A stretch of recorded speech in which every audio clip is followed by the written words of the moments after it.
Abril 2026. Habang sinusubaybayan ng mundo ang marupok, natigil putukan sa gitnang silangan. Isang tanong ang umalingaw-naw sa milyon-milyong isipan. Ano ba talaga ang inihahayag ng Biblia tungkol sa kapalaran ng mga base militar ng Iran bago matapos ang buwan na ito? Mahigit 2,500 taon na ang nakalipas. Isinulat ng mga propetang gaya nina Jeremias, Ezekiel at Daniel ang tungkol sa lupaing tinatawag na Elam at Persia na naglalarawan ng nakakagulat na detalye ang pagbagsak na lakas na kanilang militar. Ngayon, sa mahigit 8,000 target na nawasak at isang naval blockade na sumasakal sa mga pantalan ng Iran, tila ang mga sinaunang salitang iyon ay nagkakaroon ng bigat na walang sinuman ang umasa. Ngunit bago natin tingnan ang makasulatan, kailangan mong maunawaan ang senaryo na nabuo hanggang ngayon sapagkat ang nangyari sa Iran nitong mga nakaraang linggo ay walang kapantay sa modernong kasaysayan ng digmaan. Noong Pebrero 28, 2026, inilunsad NG, Estados Unidos at Israel ang isang koordinadong serye na airstrike laban sa Iran sa isang operasyong tinawag na Epic Fury. Hindi ito magkakahiwalay na pag-atake. Ito ay magkakasabay na pag-atake sa mga nuclear facility, missile base, air defense system at command center ng gobyerno ng Iran. Sa unang araw, ang kataas-taasang pinuno na si Ali Khamenei ay nasawi, kasama ang iba pang matataas na opisyal. Ang pag-atake ay naganap habang may diplomatikong negosasyon sa pagitan ng Iran at Estados Unidos na nagpahirap sa lahat. Isipin ang sukat nito.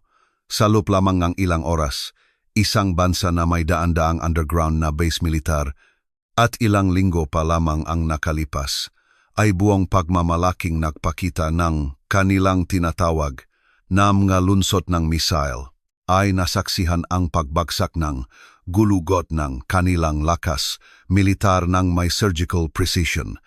Ang mga base na naglalaman ng mga ballistic missile tulad Enga Khaybar Shekan, Sejil at Imad, ang mga parahong missile na ipinukol sa Israel noong Abril at Oktubre 2024 ay ngayon nasa ilalim ng sunod-sunod na atake. Sa mga basang Air Force tulad ng Mehrabat sa Tehran, ang mga eroplano ay nawasak sa lupa. Ang mga nuclear facility ng Natanz at Fordo ay muling tinamaan matapos na magkaroon ng pinsala sa 1-2 araw na digmaan noong Hunyo 2025. Tumugon ang Iran at tumugon ito ng may lakas. Dandang drone at ballistic missile ang inilunsad laban sa Israel at sa mga base ng Amerika sa mga kalapit na bansa na Bahrain, Jordan, Kuwait, Qatar, Saudi Arabia at United Arab Emirates. Isang base ng Britanya sa Akrotiri, Cyprus ay tinamaan ng drone. Ang nga missile ay naharang sa itaas ng Turkey. Ang mga debris mula sa pag-atake ng Iran ay bumagsak sa Old City ng Jerusalem na nagdulot ng pinsala malapit sa Al-Aqsa Mosque, sa Church of the Holy Sepulchre at sa Jewish Quarter. Ang Strait of Hormuz na dinaraanan ngang 25% ngang langis na dinadala sa buong mundo sa pamamagitan ng dagat ay isinara ng Iran na nagdulot ng gulo sa pandaigdigang kalakalan. Ngunit ito ba ay nakasulat na? Isipin ang senaryo na inilarawan ng propetang Jeremias mahigit 2,500 taon na ang nakalipas sa Kabanata 49 ng kanyang aklat, mga talata 34,39. Initala niya ang isang partikular na propesya laban sa Elam. Ang Elam ay isang sinaunang kaharian na matatagpuan sa timog kanlurang Iran ngayon. Isang rehiyon na ngayon ay naglalaman ng ilan sa mga pinaka-estratehikong pasilidad militar ng bansa, kabilang ang mga kaugnay sa programa NG nuklear. Ang Maelamite ay kilala sa isang bagay higit sa lahat, ang kanilang nga mamamana. Ang pana ang pangunahing sandata ngang kanilang lakas militar, ang sinaunang katumbas ngang modernong ballistic missile, At ano ang ipinahayag ng Diyos sa pamamagitan ni Jeremias? Narito, sisirain ko ang panang-elam, ang pinakamahusay sa kanilang kapangyarihan. Hindi ito malabo na wika. Ito ay isang direktang pagpapahayag ng pagkasira ng pangunahing kakayahan militar ng lupaing iyon at ito ay nagpatuloy. Ako ay magdadala laban sa elam ng 4 na hangin mula sa 4 na sulok ng langit at sila'y aking ikakalat sa lahat ng mga hangin na ito at walang bansa na hindi darating ang natapon ng elam. Pagkakalat, pagkasira ng kapangyarihang lumaban. Maaga kaway na dumarating mula sa maraming direksyon. Isipin ang kasalukuyang sitwasyon.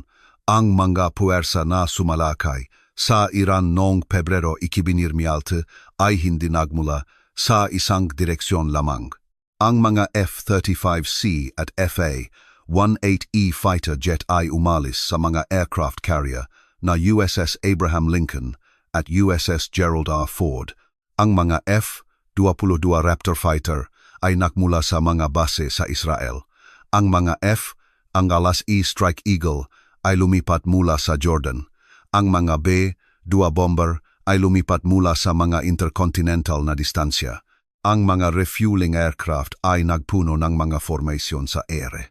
Ang mga cruise missile system ay inilunsad mula sa mga submarine at barko. Literal na 4 na hangin mula sa 4 na sulok ang nagtagpo sa teritoryo ng Iran. 4 na hangin, 4 na sulok. Isang bansa na kinukubkob mula sa lahat ng panik. Nakita mo lang kung paano nagpatong-patong ang deskripsyon ni Jeremias tungkol sa elam sa kasalukuyang makaganapan at ito ay simula pa lamang. Karamihan sa mga tao ay pamilyar sa mga piraso ang kuwentong ito sa Biblia, ang ngunit kakaunti ang nakakaunawa sa lalim ng nakasulat.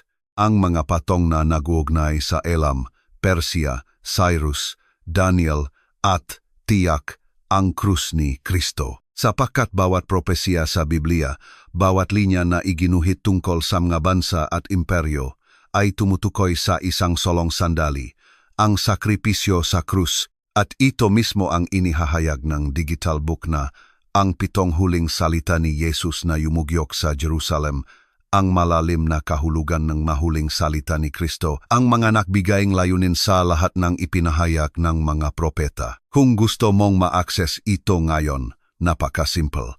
Kunin ang iyong telepono, buksan ang camera app at ituro sa QR code na lumalabas sa iyong screen. Isang secure na link ang automatikong lalabas. Itap ito kung gusto mo. Ang link ay nasa description din ng video na ito. Itap ang pamagat ng video o ang higit pa na opsyon kung ikaw ay nasa telepono o tingnan sa ilalim ng video kung ikaw ay nasa computer o TV. Libo-libong tao na ang nagpapalalim ng kanilang pananampalataya sa pamamagitan ng pagbabasa nito at sa iyong pakikilahok. Tinutulungan mo rin na panatilihing aktibo ang channel na ito sa paggawa ganitong nilalaman ng Biblia. Magpatuloy na ngayon at mag-comment ng Amen sa ibaba. Ngayon, mahalaga na gumawa ng pagkakaiba na maraming nakakalimutan.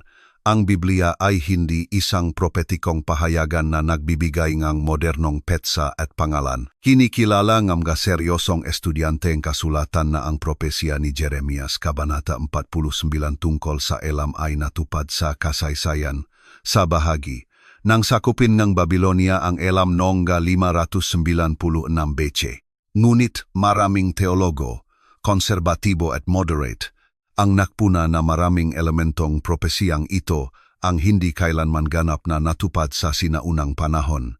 Ang ganap na pagkakalat na inilarawan, ang lubos na pagkasirang lakas militar, ang pagtatatag ng trono ng Diyos sa elam. Wala sa mga ito ang nakahanap ng ganap na katuparan sa panahong iyon. Sa makatuwid, mayroong isang mahalagang direksyon sa interpretasyon ng Biblia na naunawaan ang talatang ito na naglalaman din ng isang katuparan sa hinaharap marahil ay naugnay sa mahuling araw.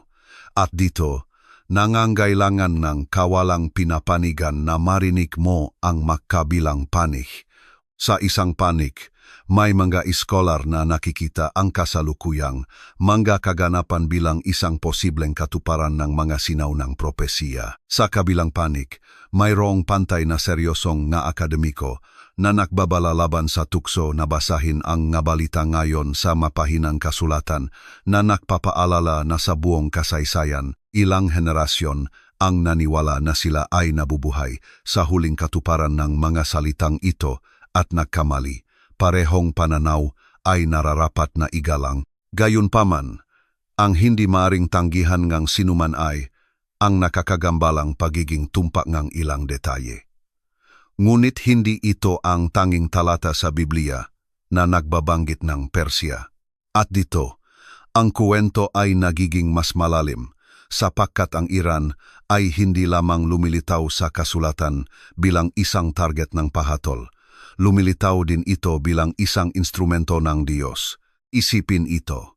Sa Isaias Kabanata 45, tinawag ng Diyos ang hari ng Persya na si Cyrus sa pangalan, 150 taon bago siya ipanganak. 150 taon, hindi bilang isang kawe, kundi bilang aking pinahiran. Ito ang parehong salitang Hebreo na ginagamit para sa mga hari nga Israel at sa Mesiyas, isang pinunong hentil ang tumatanggap ng pamagat ng pinahiran ng Diyos. Sinakop ni Cyrus ang Babylonia noong 539 BC at naglabas ng isang dekreto na nagpapahintulot sa mga Hudyo na bumalik sa Jerusalem at muling itayo ang templo. Ang propesya ni Isaias ay natupad ng may katumpakan na nag-iwan sa mamananalayse na gulong-gulo. Pansinin kung ano ang nangyayari dito. Ang parehong lupain na ginamit ng Diyos upang palayain ang Israel ay ang parehong lupain na sa Ezekiel ay lumilitaw bilang bahagi ng isang military alliance na lumalaban sa Israel sa mga huling araw. Inilista ni Ezekiel ang Persya, ang kasalukuyang Iran, bilang kaalyado ng Gog sa pag-atake na nakmumula sa lupain ng Magog laban sa Israel. Ang talata ay tumpak. Persya, Ethiopia, at Libya ay kasama nila. Lahat ay may kalasag at helmet. Isang multinasyonal na military alliance na kinasasangkutan ng Iran. At ano ang resulta ng pag-atakeng ito? Nakikialam ang Diyos ng supernatural at ang alyansa ay nawasak. Sa mga bundok ng Israel ay babaksak ka. Ikaw at ang lahat ng iyong hukbo at ang mataw na kasama mo. Pahayag ni Ezekiel 39, mga talata 4 at 5. Ang pagkasira ay napakakumpleto na abutin ngang Israel ng 7 buwan upang ilibing ang mga patay at 7 taon upang sunugin ang mga abandonadong sandata ayon sa Ezekiel Kabanata 39, mga talata 9 at 12. Naisip mo na ba kung paano possible na ang mga teksto na isinulat mahigit 2 milenyo na ang nakalipas ay naglalarawan ng napakalinaw ng isang bansa na ngayon ay nasa sentro ng mga salungatan sa gitnang silangan. Ang pagkasira na inilarawan ni Ezekiel ay tumuturo sa isang bagay na higit pa sa estratehiya ng tao. Ito ay tumuturo sa krus, kung saan ang buong plano ng Diyos ay ganap na inihahayag. Ang digital book na Ang 7 Huling Salita ni Jesus na Yumugyok sa Jerusalem ay nagpapalalim sa koneksyon na ito sa pagitan ng propesya at sakripisyo. Ituro ang QR code sa screen ng kamera ng iyong telepono o pumunta sa link sa description ng video. Ang iyong pagbabasa ay sumusuporta rin sa channel na ito sa paggawa ng nilalaman ng Biblia. Sige na ngayon. Marami ang nagwawalang bahala sa mga talatang ito bilang sinaunang metapora na walang modernong kaugnayan. Ang iba naman ay nakikita sa kanila ang isang script na nagaganap sa ating harapan. Ang katotohanan ay, anuman ang iyong piniling interpretasyon, ang mga katotohanan sa larangan ay hindi mapag-aalinlanganan. Noong Abril 15, 2026, hindi bababa sa 2,167 katao ang namatay at mahigit 7,000 ang nasugatan sa salungatan. Mahigit 120 Iranian historical sites ang napinsala sa maatake. Ang mapaaralan, sentrong kalusugan, tirahan lahat ay tinamaan. 103 kumpirmadong pagkalugi ng militar, kabilang ang 73 nawasak na eroplano at 28 lumubog na barko. Ang tinatayang halaga ni operasyon ay lumampas na sa 20 bilyong dolyar. 13 sundalong Amerikano ang namatay sa labanan at mahigit 520 ang nasugatan.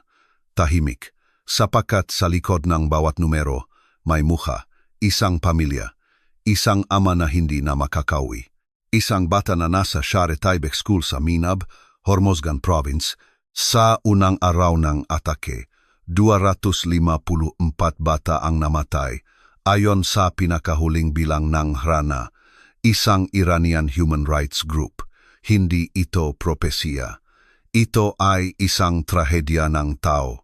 At dito, ang paghahambing sa pagitan ng sinauna at moderno ay nagiging mas masakit at nagbubunyag. Sa sinaunang mundo, nang sakupin ngang Babylonia ang Elam, ang populasyon ay pinatapon, inalipin, at pinilit na magmartsa ngang daan-daang kilometro sa ilalim ngang matinding sikat ng araw.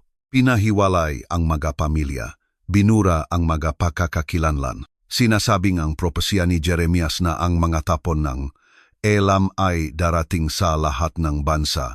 Sa modernong mundo, ang Iran ay mayroon ng isa sa pinakamalaking diaspora sa planeta bago pa man ang salungatan na ito. Tinatayang 4 hanggang 5 milyong Iranian ang nanirahan sa labas ng bansa bago ang Pebrero 2026. Ngayon, sa pagputol ng naval blokade nega, Amerika sa maritime trade, nega, Iran, sa pinsala sa civil infrastructure at sa paktas, nega presyo nega langis sa Yuziki kada bariles, gaano karami pa ang mapipilitang umalis. Ngunit ang Biblia ay hindi humihinto sa paghatol.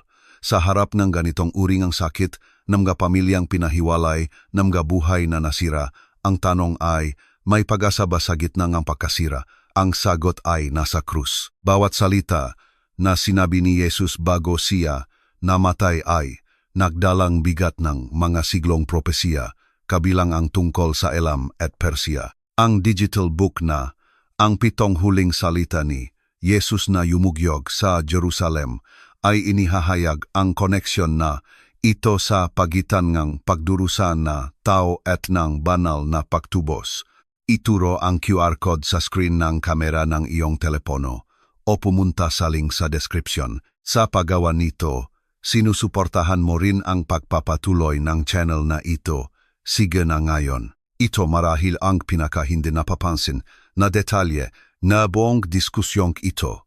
Binabanggit ng mga tao ang Jeremias Kabanata 49 at Ezekiel Kabanata 38 upang pag-usapan ang pagkasira, ngunit nakakalimutan nila ang Jeremias Kabanata 49, talata 39. Ngunit sa mga huling araw, ibabalik ko ang kapalaran ng Elam, sabi ng Panginoon, pagpapanumbalik. Matapos ang sirang pana, matapos ang pagkakalat, matapos ang 4 na hangin, nangangako ang Diyos na ibabalik. Ito ay ganap na nagbabago ngang pananaw. At may higit pa.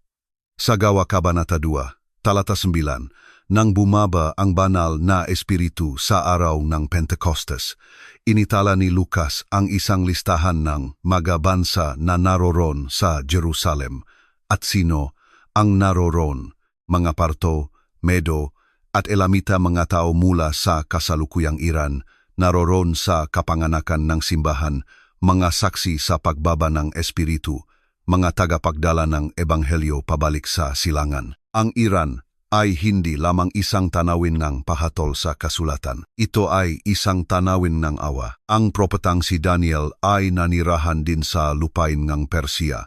Ang sikat na yungib ng leon na inilarawan sa Daniel Kabanata 6 ay naganap sa ilalim ng pamamahala ng Persia. Nakaligtas si Daniel hindi dahil sa kanyang kapangyarihang pampulitika o militar, kundi dahil isinarang Diyos ang mga bibig ng mga leon. At sa lupain mismong Persia, natanggap ni Daniel ang ilan sa mga pinaka-detalyadong propetikong pangitain sa buong Biblia, kabilang ang pangitain ng tupa at ng kambing sa Daniel Kabanata 8, na inilarawan ng daan-daang taon ng maaga ang pagbagsak ng kaharian ng Persia sa harap ni Alexander the Great.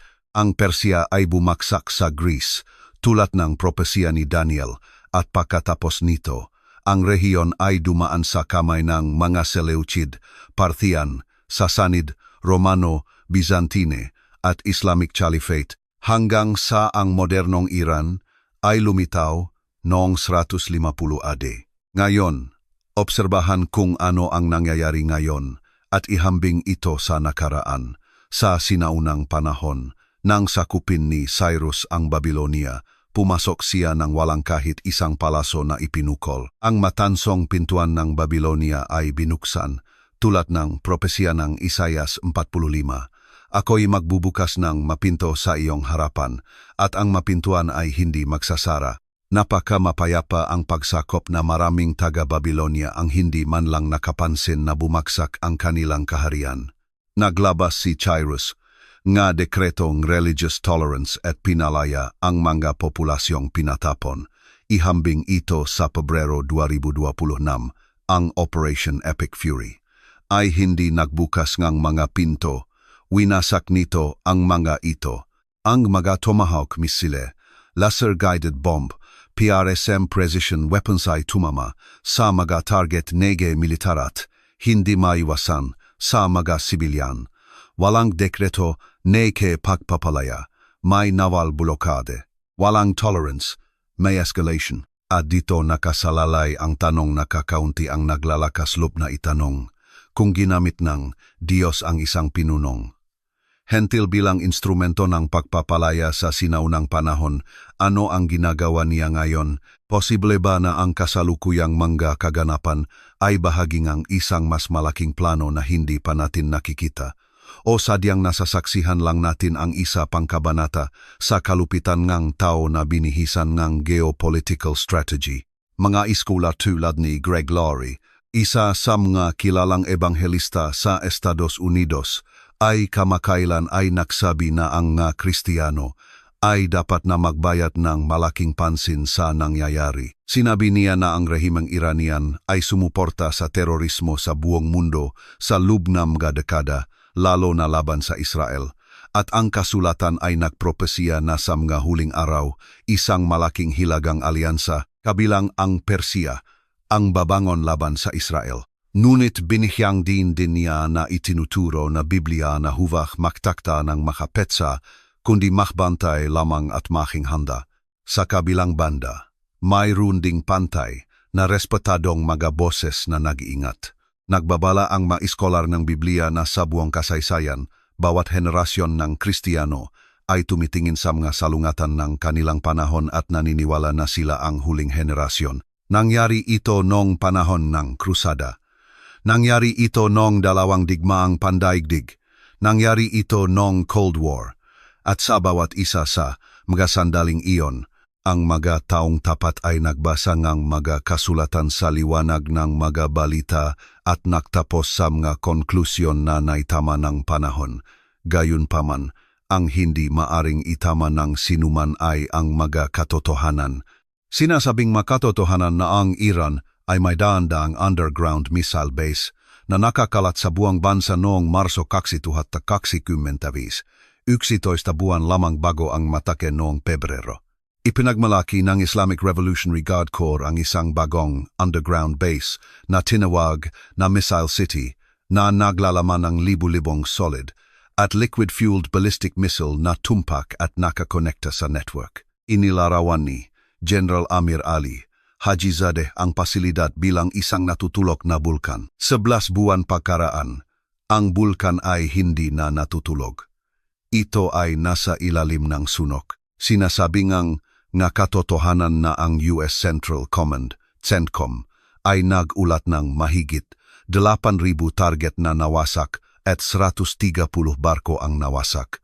Ito ay katumbas ng pagwasak ng isang buong fleet. Sinasabing makatotohanan na ang American Naval Blockade ay idineklara na ganap na ipinatupad noong Abril 15, na ganap na pinutol ang maritime trade in Iran. Walang barko ang dumarating o umalis sa mga pantalang Iran. Para sa isang bansa na umasa sa pag-export na langis, ito ay isang walang kapantay na pang-ekonomiyang pagsakal. At sinasabi, NG Ameanga katotohanan na noong Abril 11. ang Vice Presidente NG Estados Unidos na si J.D. Vance ay naglagbay sa Islamabad, Pakistan, kasama si Special Envoy Steve Witkoff at Jared Kushner para sa peace talks sa mga opisyal ng Iran. Ang delegasyon ng Iran na pinamumunuan ni Foreign Minister Abbas Araghchi at Speaker of Parliament Mohammad Bagher Ghalib ay dumating ng mas maaga. Mahigit 10,000 ahente ng seguridad ang pinakilos, ang mga kalsada ay isinara, lumitaw ang mga checkpoint sa buong kabisera, at pagkatapos ng 21 oras ng negosasyon, umalis si Vance ng walang kasunduan isang kabiguan, ngunit noong Abril 8, bago ang pagtatangka sa Islamabad, ang Estados Unidos at Iran ay sumang-ayon sa isang 2 linggong tigil putukan sa pamamagitan ng Pakistan.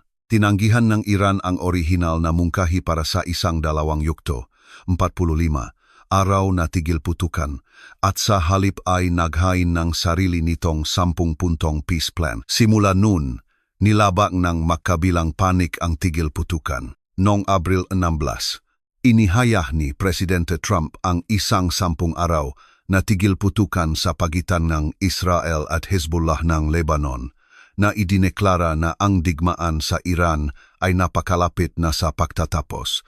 Ngunit sinabi ni Defense Secretary Pete Hegseth sa parahong araw na ang naval blockade ay mananatili hanggat kinakailangan, at nahanda ang Estados Unidos na ipagpatuloy ang mga atake kung hindi makakamit ang isang pangmatagalang kasunduan sa lalong madaling panahon. Kaya, ano ba talaga ang inihahayag ng Biblia tungkol sa kapalaran ng mga base militar na ito bago matapos ang Abril na ito? Ang manegosasyon ay nabigo, ang matigil putukan ay nilabag, ang mga blokade ay humihpit. At sa gitnang lahat na ito, ang mga salitang mga propeta ay patuloy na umaling-aungaw ng may kalinawan na walang diplomatikong kasunduan ang maaring magbigay. Kung ang pagninilay na ito ay tumatagos sa iyong puso, ang digital book na Ang 7 Huling Salita ni Jesus na Yumugyok sa Jerusalem ay nagdadala ng pangunawang ito sa antas na magpapabago kung paano mo nakikita ang pananampalataya. Ituro ang QR code sa screen ng kamera ng iyong telepono o pumunta sa link sa description ng video. Ang iyong pagbabasa ay direktang sumusuporta sa channel na ito. Sige na ngayon. Ang tapat na sagot ay ang Biblia ay hindi nagbabanggit ng Abril 2026. Hindi nito binabanggit ang Operation Epic Fury. Hindi nito binabanggit ang mga Tomahawk missile o naval blockade. Ang ginagawa ng Biblia ay ilarawan ang mga pattern. At ang mga pattern na ito ay nakakagulat na katulad ng sa ating nasasaksihan. Ang pattern ni Jeremias, ang pagkasira ng pananang Elam, ang pangunahing lakas militar ng lupaing iyon na tumutugma sa timog kanlurang Iran ngayon. Ang mga missile base, ang modernong pana ay tinatamaan at nawawasak. Ang pattern ni Ezekiel, ang Persia, bilang bahagi ng isang military alliance na lumalahok sa isang salungatan sa Israel at humaharap sa mapaminsalang kahihinatnan. Ang pattern ni Daniel, ang maimperyo na tila hindi matatalo ay napapalitan sa magdamag tulad ng tupa na tinatamaan ng kambing ng hindi dumadampi sa lupa. Ang pattern ni Isaias, ginagamit ng Diyos ang makapinuno na hindi. Siya kilala upang isakatuparan ang makalayunin na sila mismo ay hindi naiintindihan. Ngunit mayroon ding pattern ng pagpapanumbalik. Jeremias 49, 39, Gawa 2:9. Hindi tinatapos ng Diyos ang kuwento ng Persia sa pagkawasak. At ito ang punto na marami ang nakakalimutan kapag sinusubukan nilang gamitin ang makasulatan bilang isang tool para sa geopolitical analysis. Ang Biblia ay hindi isang manual ng estratehiya ng digmaan. Ito ay isang kuwento ng pagtubos. Bawat propesiyang paghatol ay umiiral sa mas malaking konteksto ng banal na layunin. Kapag ipinahayag ng Diyos na sisirain niya ang pana ng Elam, hindi lamang niya hinuhulaan ang pagkasira, inihahayag niya na walang anumang lakas militar, gaano man ito kaganda ang makakatayo laban sa kanyang soberanong kalooban. Ito ay totu para sa Iran.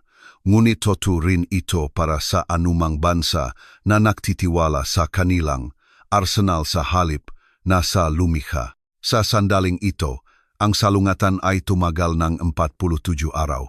Mahigit 5,000 katao ang namatay sa halos 12 bansa. Ayon sa Reuters, iniulat ng Lebanon ang mahigit 2,000 pagkamatay sa mga magkakasabay na paghaharap sa pagitan ng Israel at Hezbollah.